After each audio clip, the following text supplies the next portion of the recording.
Happy 2025. I'm not really a big fan of winter, but I do like wearing winter hats like this one. And I have probably 20 of them. Only I'm not allowed to wear them at work, except for today I'm at work and you're not here, the kids aren't here, so I get to wear my hat.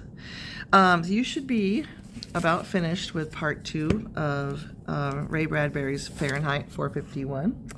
So I thought I would go over part 1, some of it anyway, the highlights of it, and then I'll talk about part 2 next week because you'll have finished that.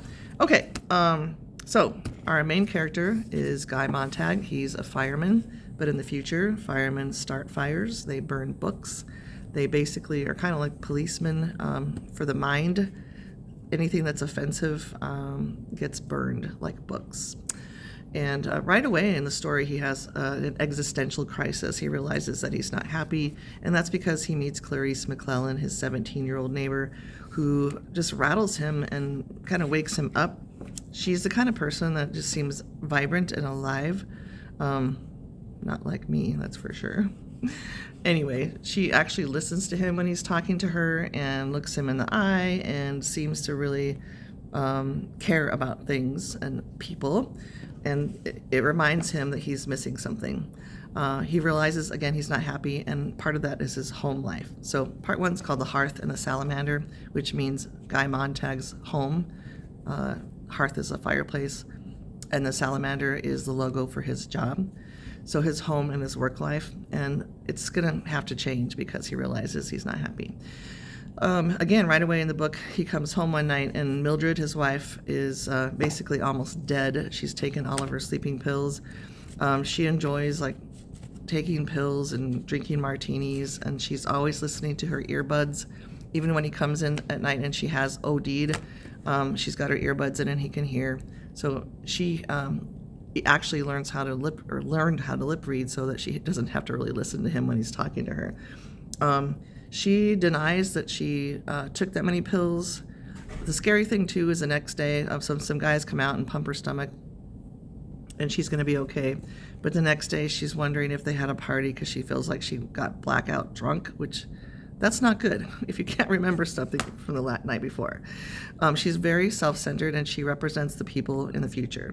She's all about her TV shows, her earbuds, basically keeping herself sedated somewhat with drugs and alcohol.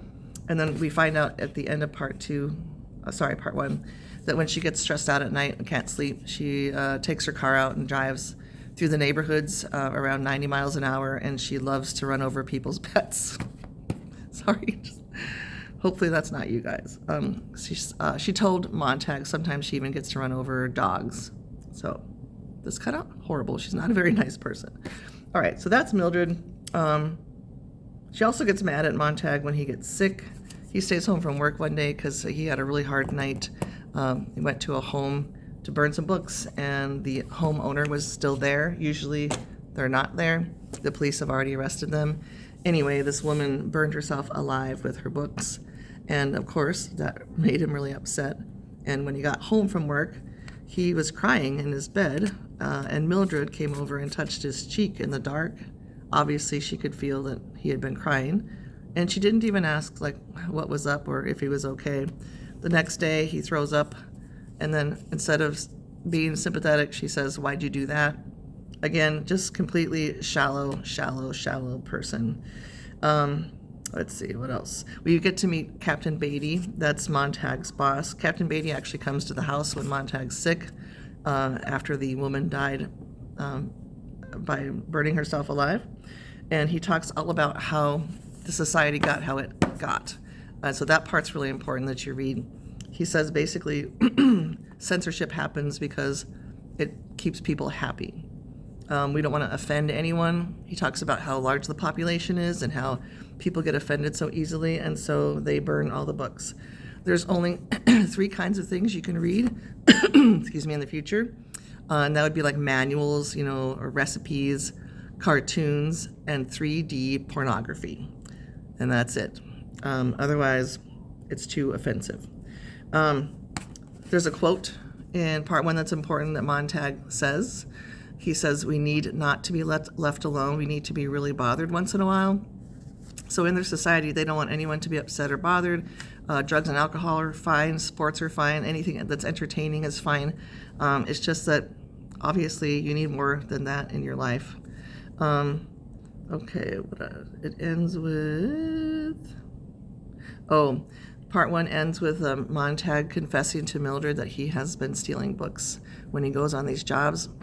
And so he has about maybe a dozen books. And she's freaked out by that because not only is it illegal, but she's not into reading at all. All right, and that's about it for part 1. You should finish part 2 sometime this week and start part 3. All right, Happy New Year.